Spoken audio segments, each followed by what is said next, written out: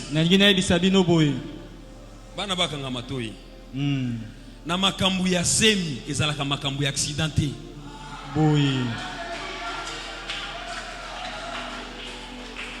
Je suis marié na yebi makambu na zoloba. Ndio. Osana musala te obota mingi te na boyi ngai passer na yo na boyi. Wana musala te oboti ata moko na ndamu. Soki ozoko kwa kokolisa bango luko orphelina moko kende kotika bango kuna.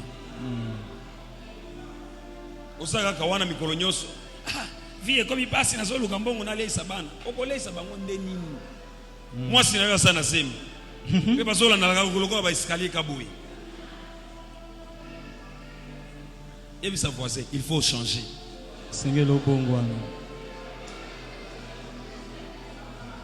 Les divorces et les séparations. Les divorces et les séparations sont des origines de la blessure d'abandon. Zawana yo yebite ke mwasi na yo wana azalaka na mitema mabe.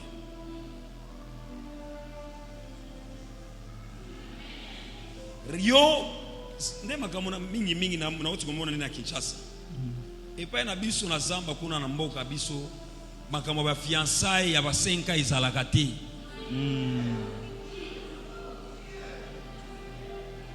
Ya biso ezalaka tokei une année, deuxième année to bani ko boule ko bala. Mais yo pe osali mo avance ko soma na facture. Pour facture on a zonga après 3 ans. Soni na yo na boyi na église la source de vie. Boyi. Et loko na lingaki na lobesika oyo. Na lingaki na loba boye. Yo na ki fiançailles na yo ya 5 ans. Oso benda mwana batu akomi propriété privée na yo. Oso honoré yete. Mukolo akomi na ndaku na yo après 6 mois divorce. Osa na sonité. Yo na 5 ans wana obani komona mabe na yete. Nous devons éviter ces choses. Et c'est que tu boya lolenge ya makambo. Tu es là. Uzawana. Oboti na mwana moko. J'aimerais nous dire ceci. Na ningina lo baboyi. Basi bolimbisa ngai. Tangu mwasi ya boti mutu na yesala ka bien te.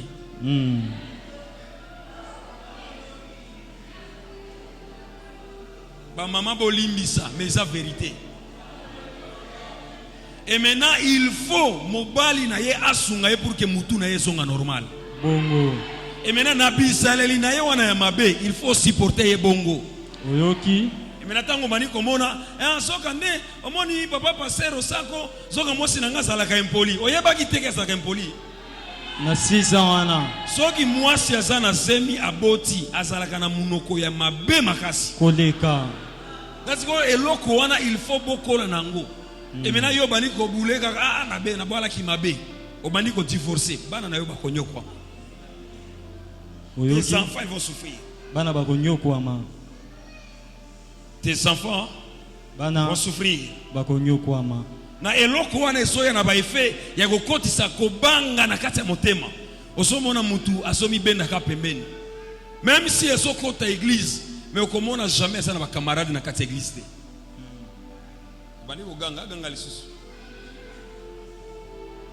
Kazo kana malamu. Akota ka église, mais parce que zana ba pota oyo ya abandona motema na ye. Asokota mais na kati église azalaka na ba camarade te. Azotambola ka wana parce que ayebi ke batu mo batika ngai batu ba tout ça azotambola na makanisi na ye. Asomona ki makambo wana ye akoki kosala yango te. Ndio. Mais naso sambela pona yo. Tigete nzambe abapota wana nyosa motema na yo, nzambe abande yango na kombo na Yesu Kristo. Nzambe abiki sabapota wana na kombo na Yesu Kristo. Troisième blessure. Ya misato. C'est la blessure de trahison. Ezali lolenge ya koteka moninga. C'est quand la confiance a été brisée. Tango confiance oyo ebukami. Là nous regardons leurs origines. Ça vient par l'infidélité. La trahison. Asaka kawana somo na kaka. Na soki nasana mobali oyo. mibali nyoso baza azolo bana basi mibali nyoso baza ndenge moko. J'aimerais te dire mibali nyoso baza ka ndenge moko te. Oui. Basi nyoso baza ndenge moko. Baza ka ndenge moko te. Soso lisa biso. Baza ka ndenge moko c'est parce que yoza lokola bango. Nde bango baza ka ndenge moko. Po za ndenge moko na bango. Mais mukolo okoyeba ke basa différent. Yo okobanda ko changer pe ko so muto malamu. Ndiyo. Pena motuna oyeba ki nde nini ke bango nyoso baza ndenge moko. Yo komi tester. Komi agent Snell. L'infidélité. L'infidélité est ça causé par la trahison. Et où tu n'as qu'à t'y apporter. Bani kotia eli ki na yo nyoso epa ya ndeko moko songolo, me moni ndeko na sali nini? Mbala moko bani kokoma na mentalité moko ngai na kofana kana mobali ka moko te. Il faut kaka na nyokola bango. Ozo nyokola biso te, ozo mi nyokola yo moko. Osa komi le kisela tango. Tozo kana malamu. Na okena kolia mbongo na bango, okolia mbongo na bango, mais yo moko ndio ozo nyokwama. J'aimerais te dire bien aimé. Nanyina lo balingami kobiki sama ebandaka libanda te. Ndio. Solution nyoso a ona sia mokili ebandaka libanda te, ebandaka na kati. Boye. Tango na lobi na kati, solution ya vie na yo ekouta epai na ngai te, mais ekouta epai na yo moko.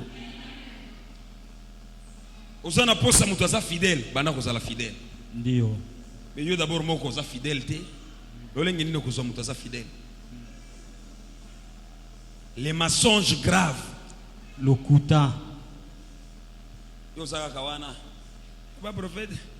Vina ngezo simba te. Azo ya osunga ngai, ba pesi mbongo na pokwa boye yo wana na séance te.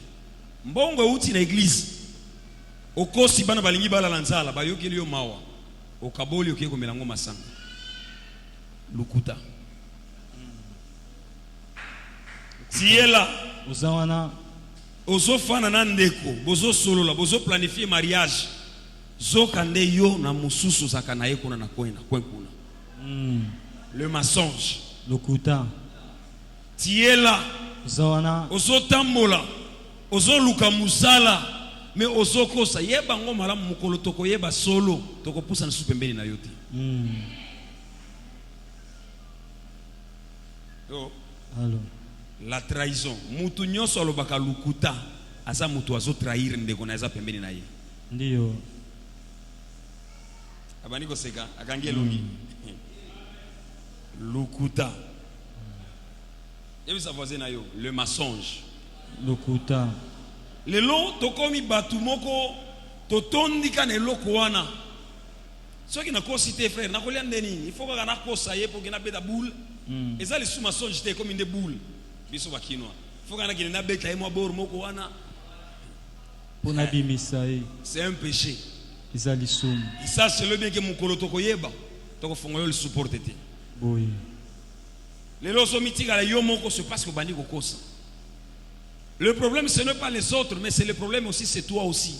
Okosaka. Makambo ekozala pe yo moko poza na lokuta. Le blessure de la trahison. Bapota oyo ya bato oyo bateka bango. L'hypocrisie. L'hypocrisie c'est quoi lingala mon frère?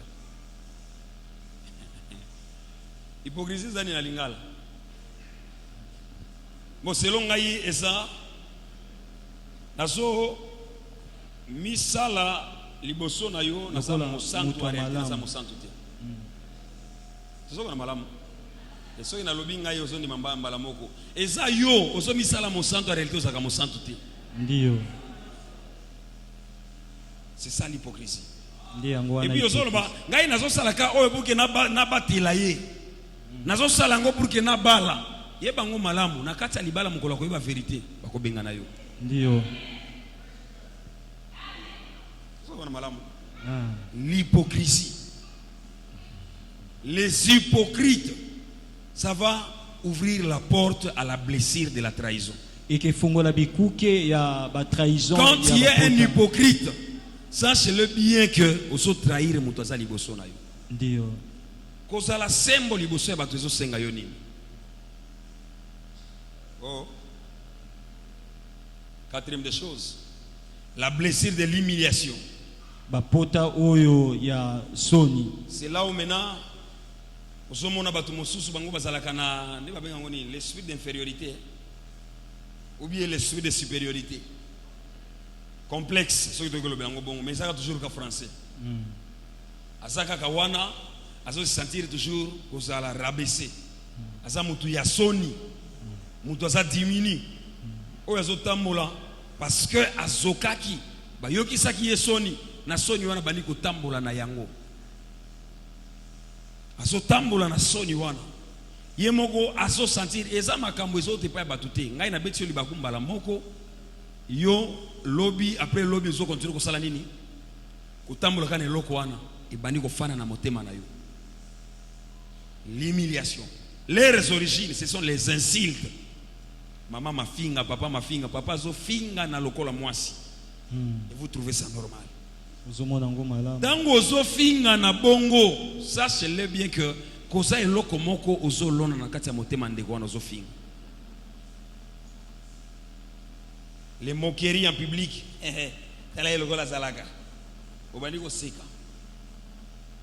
ça c'est le bien que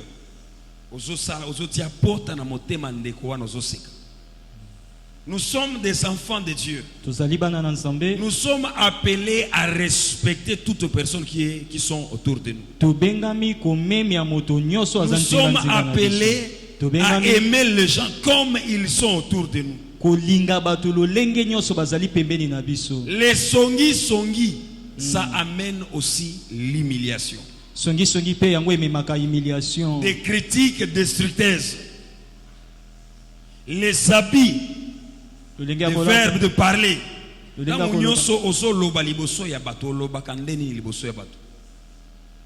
Parce que je mérite de dire, l'argent ne fait pas l'homme s'il n'a pas de bon caractère. Mbongo esalaka motote na kati ya bizaleli ya malamu. Alléluia. Alléluia. Alléluia. Soki ba finga kiyo ozandumba en réalité yo yebiki ozandumba te. Pasi ya nini? Et oui ufana na motema na yo te.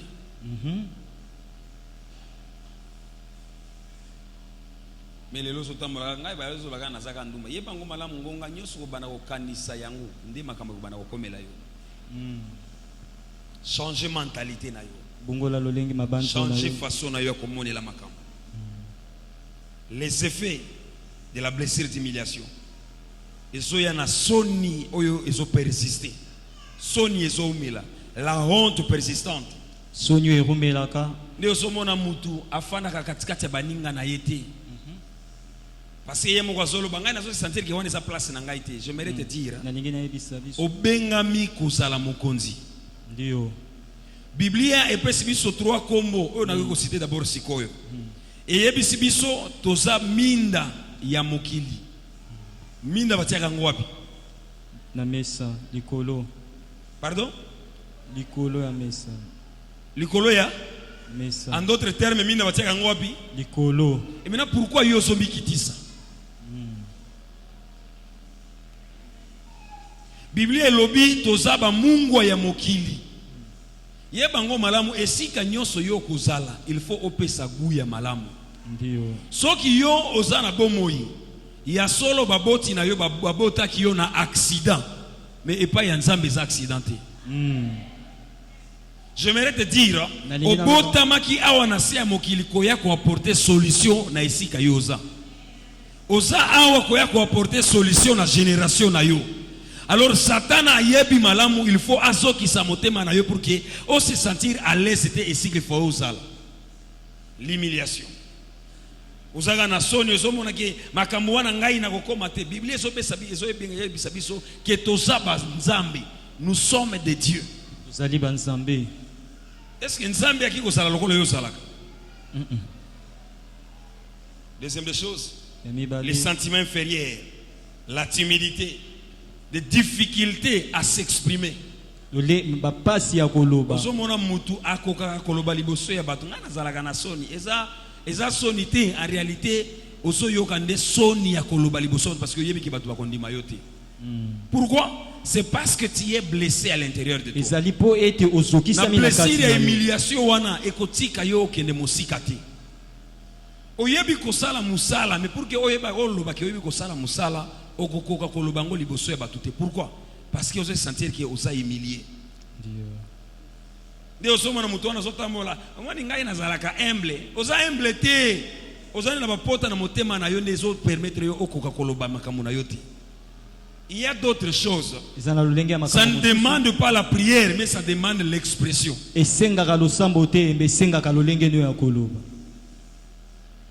Nasana posa ya maçon. Yo oyebi maçonnerie. Mais sachez-le bien que ceux qui osent na pota oyo na motema na yo, jamais ngai na kopesa musala te. Parce que makambo na yo nyoso ko bana kosala ko bana komona kaka toujours kaka osana se.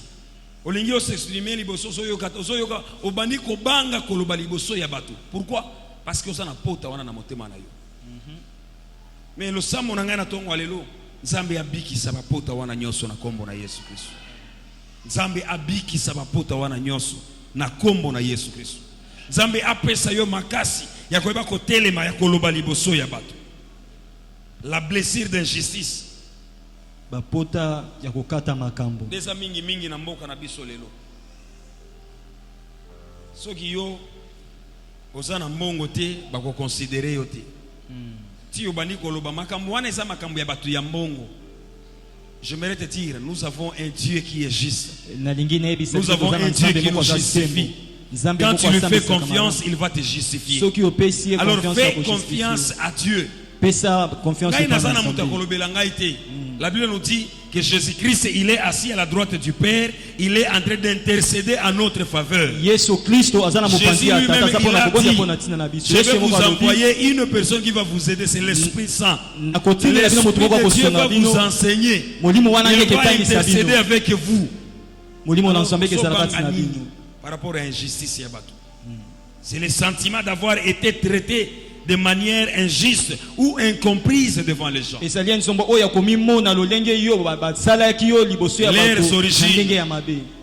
Leurs origines, je prends le frère Moïse et avec le frère Gédéon.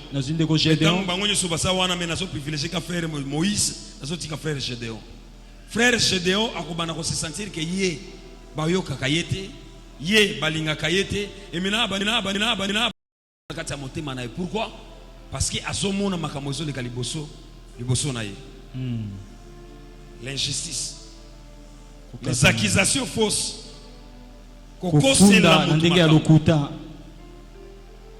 de punition injuste, de manque de reconnaissance. C'est pour cela que vous allez remarquer, avant Natea, Naïmi Sakanzame merci. Pardon? Nazoloba merci pour la présence na yo na kati église. Mukolowana oyaki na kati église. Tangu nazoyebisa yo merci, ozo se sentir comme considéré. Ozo se sentir ozo donc ngai na lingaka yo. Nazokosa. Nazo apprécier présence na yo na kati église. Na tangu na ko apprécier yo, okobana ko se sentir que Église de filles balinga kangai. Oui, c'est comme ça. Et maintenant, yo combien de fois aussi yo yebisi batu merci. À part muto kabela kayombong.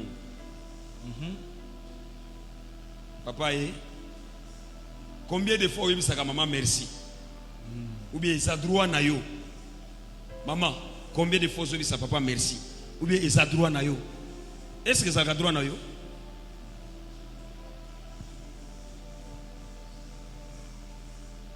Est-ce qu'il y a quelqu'un qui m'écoute? Nous devons être reconnaissants envers des gens qui sont autour de nous. Reconnaissez des choses que les gens sont en train de faire pour vous. Appréciez leur présence dans votre vie. Papa dit qu'il y a moi ratio yebisaye merci. Mwana na yo auti kotoka mai yebisaye merci. Oh. Mais tant que vous avez un merci Zobima. Mais c'est que ça ratio merci Zobima. Leurs effets. Ils ont causé la colère cachée dans le motema ya moto. Ndio somona moto zo solo la kana moto kambala moko boye amatiso mongongo. Est-ce qu'il y a quelqu'un qui m'écoute? C'est parce que asana porta wana ya injustice na kati na ye. Aso bomba na akomi na kanda na motema na ye. Mukolo nyoso ko yebisa yo somona kanda na ye moya gangela yo papa izate me mwana linga saleka mo eloko mbala moko malobe bimi. Akati mangala. Kanda imati. Na ebite na zaka na kanda neni c'est parce que eza kanda te mais eza ba pota yakati. Yakati. Et comme memela yo kanda ti obani koloba mabe. Osomona mutu azotambola kaka na balabala me elongi na kosala nini? Ya kokanga. Akomi lokola menisi azolongola sete na libaya. Mais j'aimerais te dire bien aimé, le Seigneur est capable de repasser longi na yo. Ce que pesier motema na yo nyos. Nzambe azana makoki ya kokomisa yo kitoko soki opesi motema. Alléluia. Alléluia. Alléluia. Sixième des choses, la blessure de perte. Bapota o ya kubungisa. La blessure de perte ou de deuil. Bapota o ya kubungisa. Ce sont des douleurs liées à la disparition d'une personne ou d'une situation importante dans ta vie. Ezali lolenge o ya makambo e komeli moto abungisi moto moko ya motu ya mingi. Et c'est là nous regardons leurs origines, les décès d'un proche. Yango tozotala lolenge na ye la séparation, kokufisa moto zaki pembeni, la perte d'un emploi, kubungisa mosala moko, les rêves brisés. Ozalaka na poste ozala mo mutu munene. Par exemple, ozala poste ozala député et puis osali makambo nyonso après tango ba résidé zobima yo le quitter. Ce sont des rêves brisés. Ezali mabanzo oyo bandoto osala eloko moko ozala mutu munene mais tango komi na âge moko songolo moni makambo nyonso kosimba te. Okomi déci. Ce sont des rêves brisés. Ezali bandoto oyo ebukisa. Et avec ça na yango okoyeba malamu ke makambo nyonso kosimba kate. Yo zana mbongo me mbongo na yo ezobunga mikolo nyonso. Sachez-le bien que ekomemela yo tristesse na kati ya motema na yo. Okozala mutu ya mawa. Ni osomona makambo na nyonso zosala esaka nini? Échange kate. Okomi na ba sentiment, okomi na ba manque d'énergie, de difficulté d'avancer. Okoki ko avancer lisusu te. Ti osoloba ngai makambo wana na kokoma ngote so ngana sali makambo wana na kubungisa. J'aimerais te dire bien aimé. La Bible nous dit si nous sommes en Jésus-Christ, toute personne qui est en Christ, il n'est pas condamné. Il n'y a pas de condamnation pour toutes les personnes qui sont en Jésus-Christ. Alors tu dois comprendre que kobungi sawana ezala ki ya lobby mais ya lelo okobungi sa eloko lisusu te.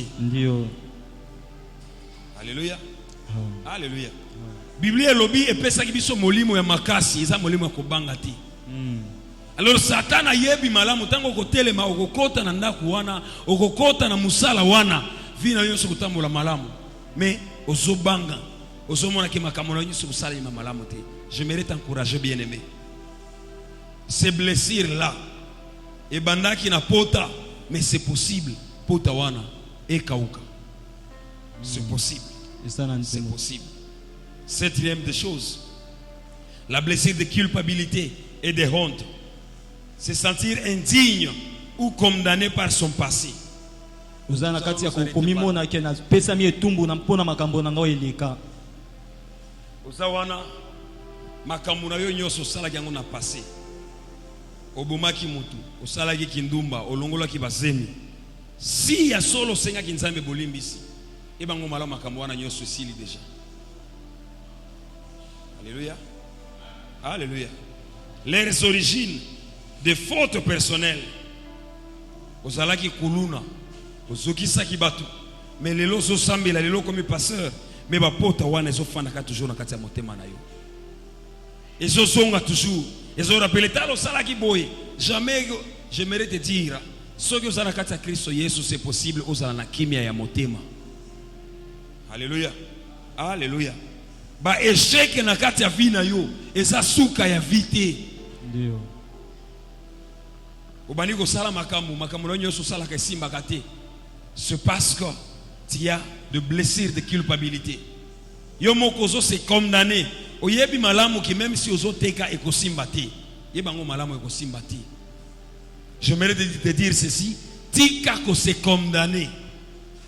Tika ko se juger yo moko zoloba ke ngai kaka makambo na ngai ko simba te. J'aimerais te dire c'est possible na kati ya Kristo Yesu makambo e simba. C'est possible, c'est possible. Ba erreur na yo ya passé ekoki ko sunga yo te na futur na yo te. Erreur oyo sala yango na kati ya passé. Soki oyekoli na ba erreur na yo te, yeba ngo malamu ko continue toujours ko sala ba erreur. Allô? Alléluia. Ba erreur na yo wana osalaki.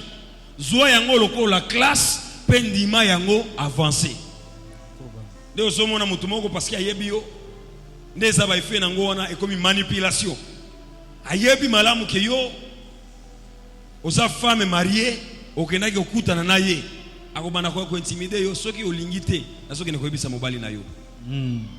Yebisa ye kende ko yebisa ye ngai na sene yebisi ye déjà. Ndio akozongela lisusu te. De manipulation. Ayebi malamu ke oza pasteur me omelaka. Chweke. Oza moklisu me yo oza moyibi.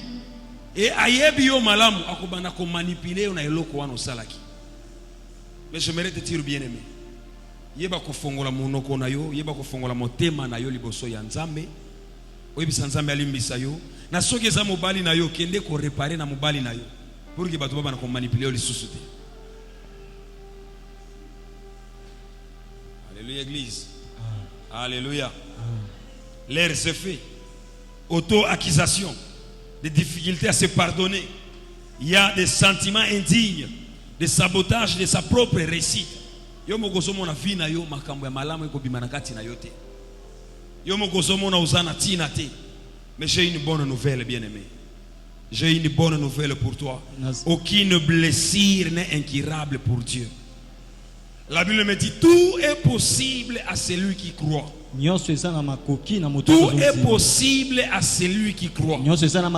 Jésus il a dit à Marthe et à Marie, je ne t'avais pas dit ceci. Si tu crois, tu verras la gloire du Seigneur. Et c'est là où la mission de Jésus-Christ est venue sur la terre. Il a dit ceci. Il nous a dit, l'Esprit du Seigneur est sur moi. Il m'a oint pour guérir de cœur brisé. Je te dire, bien-aimé, les yeux du Seigneur est sur des hommes et des femmes qui ont des cœurs brisés. Et c'est là où Jésus nous a dit dans Matthieu, venez à moi vous tous qui êtes chargés, fatigués, blessés, et moi je vais vous donner du repos. C'est là où il nous a dit, déchargez-vous de lui. Déchargez-vous de lui. J'aimerais te dire bien aimé, les hommes ils sont incapables de prendre, de supporter vos charges. Aujourd'hui tu viendras chez moi, je vais t'accepter comme tu es. Demain tu viendras, je vais te donner de l'argent. Après une semaine, je serai fatigué de toi. Mais quand tu viens à Jésus, il est capable de bander ses plaies. Il est capable de te guérir. Arrêtez de t'humilier. Arrêtez de te déconsidérer. Donnez seulement à Dieu tous tes fardeaux. Abandonnez à Dieu tout ce que tu as. Et lui, il va te donner du repos. Parole du Seigneur. Amen. Nous allons nous tenir debout, nous allons prier.